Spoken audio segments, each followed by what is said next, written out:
What's going on, everyone? Jeremy here from the Coordinator. I hope you're having a wonderful day.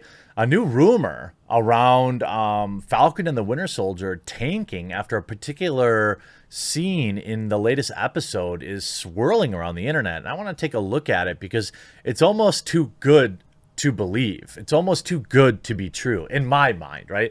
In my mind, people are sensitive to this hardcore political messaging in their programming and they tune out. The reality is the majority of people either don't notice it and just consume it as like the propaganda intends, or they agree with it, right? So the amount of people that actually would see an obvious political messaging in a program, realize what was happening, and tune out to me is small, but the story is actually pretty interesting. By the way, I'm reminding people today, follow me on Telegram. It's awesome. I love it way more than Twitter, Facebook, Parler. I'm interacting directly with you all. There's limited spots in my community. It's obviously free and anonymous. And we're having a blast in there. I just shared a kind of an exclusive video. I did like a studio tour, which you can view in there now. And I'm having a lot of fun just talking directly to my viewers. So yeah, I'll leave the link in the pinned comment. So there's a new rumor that claims Falcon and the Winter Soldier viewers turned off the show after BLM messaging.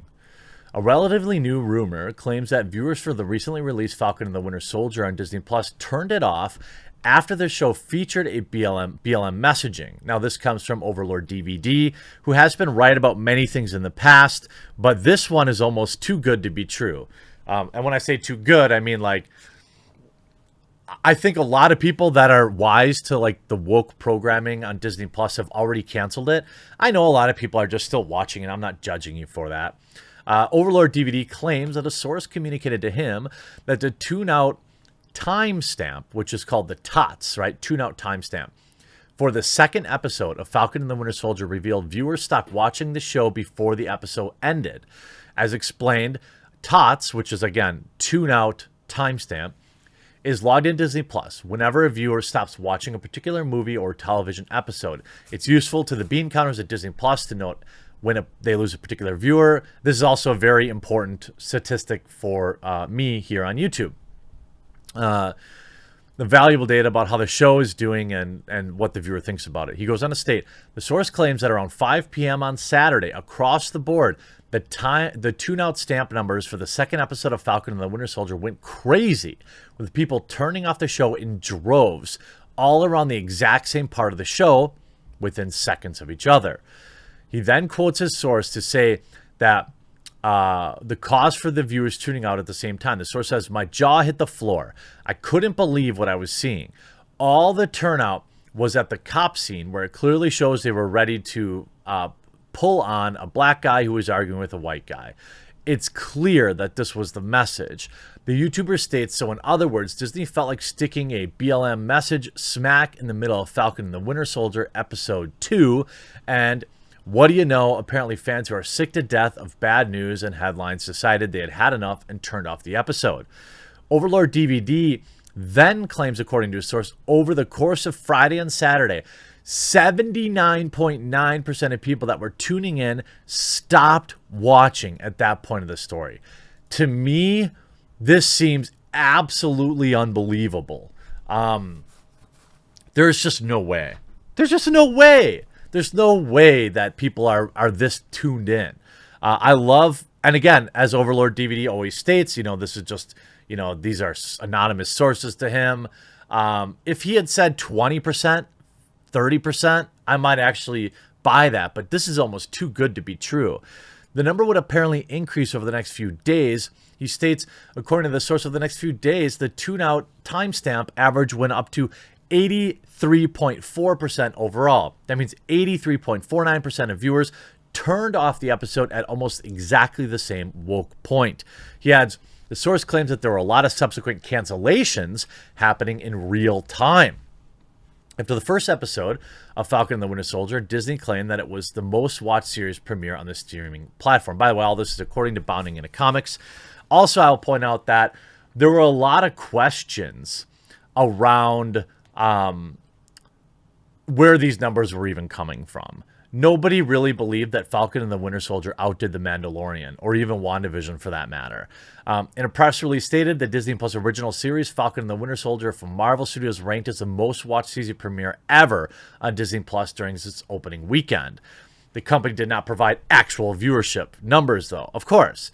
And it went from, these are estimated by Samba, was viewed by 1.7 million U.S. households, and then it dropped down to 1.3 million U.S. households in season 2. That's not a great trend. You know, it's difficult. They have not provided any data on the third episode, which aired on April 2nd. This is a big problem with... This is just a big problem with streaming, and it sucks for my channel because, like, I can't report on shows tanking anymore. I can't report on box office disasters really anymore. If you look at some of the comments, this cannot be true. I've been told by all the best people that basing products in entertainment in wokeness and grievance politics is smart marketing, and public simply cannot get enough of it. You know, it's interesting. You see, I did. Admittedly, I came back to it the next day, but I did switch it off at that point. It's possible. First episode was okay and intriguing. Felt like it looked like we were heading towards something special with the show. The second episode came out and was okay up until that terrible part.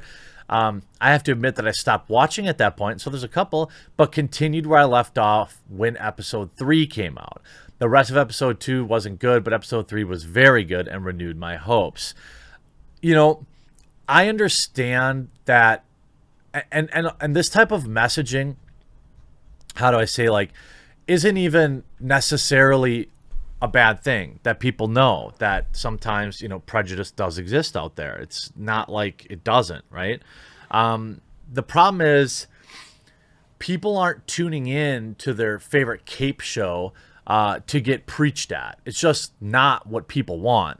Ultimately, it's Disney's choice to get political, but I do find it pretty hilarious for a company that is trying to virtue signal like that, you know, with obviously everything that we already know about how they treat black folks. You can look at exactly some of the stories around how they bend the knee and they remove, you know, Chadwick Boseman's face from the poster when they're marketing to China, how they shrunk John Boyega's character because he is black. Okay, let me be very clear that Disney, somebody at Disney accepted the fact that black people are bad in China and shrunk them and covered them up. Remember that. Woke people who are constantly talking about how great Disney Plus is. Disney, I'm going to repeat that. Disney Plus agreed that black people bad, so they shrunk them. Disney corporate agreed that black people bad for business, so they covered their face up in Black Panther. So if you even are kind of paying attention, even in the littlest way, the idea that this would fool anybody proves that this is for like woke 14-year-olds.